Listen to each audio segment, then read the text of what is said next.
না ভাঙলে তো সরকার তো বানাবে না।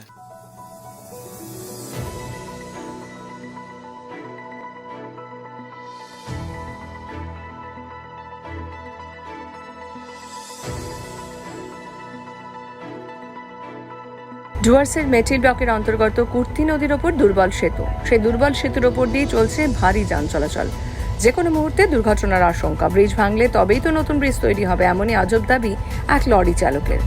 জলপাইগুড়ি জেলার মেটেলি ব্লকের বিধাননগর গ্রাম পঞ্চায়েতের মাঝ বরাবর বয়ে গেছে পাহাড়ি খরস্রোতা নদী কুর্তি। নদীর এক প্রান্তে রয়েছে বিধাননগর গ্রাম পঞ্চায়েতের মাথাচুলকা বড়দিঘি বস্তি সহ অন্যান্য গ্রাম। অপর প্রান্তে রয়েছে বাতাবাড়ি ফার্ম বাজার, বড়দিঘি বস্তি সহ অন্যান্য গ্রামের বাসিন্দাদের সাথে পড়ুয়ারাও এই কুর্তি নদীর ওপরে সেতু দিয়েই বাতাবাড়ি ফার্ম বাজার হয়ে জলপাইগুড়ি মালবাজার সহ বিভিন্ন গুরুত্বপূর্ণ শহরে কাজের উদ্দেশ্যে যান। পাশাপাশি হাসপাতালের উদ্দেশ্যে রোগীদের নিয়ে যাওয়া হয় সেতু পার করে। কয়েক হাজার মানুষের চলাচল এই সেতুর ওপর দিয়ে। কাজের এই সেতুর গুরুত্ব যে কতটা সেটা আর বলার অপেক্ষা রাখে না। গ্রামবাসীদের পক্ষ থেকে জানানো হয়েছে, দীর্ঘদিন থেকে এই সেতুর বেহাল অবস্থা।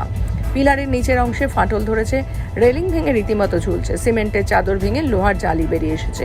ভারী গাড়ি চলাচল করলে রীতিমতো কেঁপে ওঠে এই সেতু।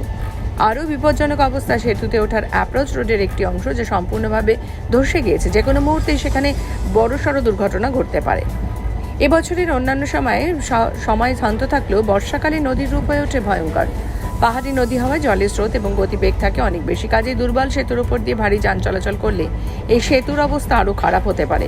বর্ষার নদীর জলে স্রোত সহ্য করতে পারবে কিনা এই সেতুর পিলার, সেই আশঙ্কাই করছেন গ্রামবাসীরা। অভিযোগ, দুর্বল সেতু নির্দেশিকা বোর্ড লাগানো সত্ত্বেও নিয়মিত প্রচুর সংখ্যায় ভারী যান চলাচল করে এই সেতুর উপর দিয়ে। কার্যত প্রশাসনের নির্দেশিকাকে অমান্য করে চলেছে ভারী যানবাহন। গ্রামবাসীদের দাবি, অবিলম্বে এই সেতু মেরামত করতে হবে কিংবা নতুন সেতু তৈরি করতে হবে। পাশাপাশি ভারী যান চলাচল বন্ধও করতে হবে, কেননা কুর্তি সেতু ভেঙে পড়লে কী পরিস্থিতি হবে সেটা ভেবেই দুশ্চিন্তায় দিন কাটছে গ্রামবাসীদের।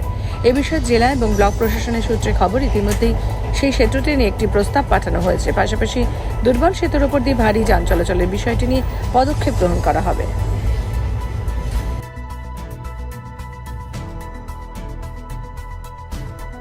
ব্রিজটা তো খুব দুর্বল হয়ে গেছে। তো ওই মুখটার নিচটা ওই যে ইসে হয়ে গেছে, ভেঙে গেছে। তারপরে স্পার্টগুলো তো দুই সাইডে ভেঙে গেছে। তো এই ব্রিজে তো লেখা যে ভারী গাড়ি যাবে না, তারপরে ভারী গাড়ি যাচ্ছে, কি বলবেন আপনি?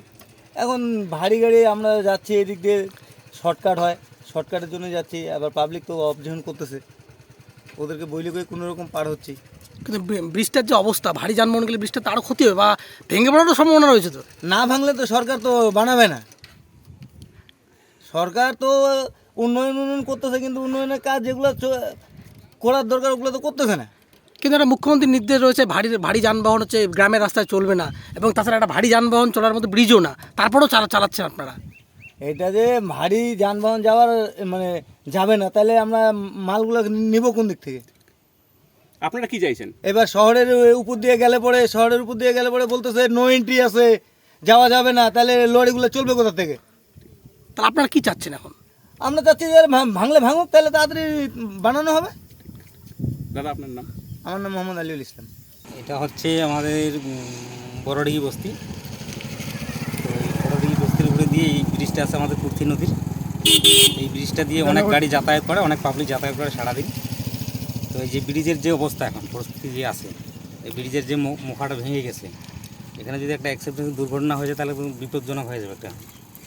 আর সামনে একটা ট্রাকও এই যে রেলিং ভেঙে একটা নিচে নদীতে পড়ে গেছিলো, তারপরে প্রশাসন থেকে কোনো কাজ করানো হয়নি। পিলারগুলোও তো ফেটে গেছে এই ব্রিজের। তো এই ব্রিজটা যদি তাড়াতাড়ি যদি এগুলো মেরামত করে বা একটু ইয়ে করে, তাহলে একটু খুব উপকৃত হবো আর কি আমাদের পাবলিকের পক্ষ থেকে।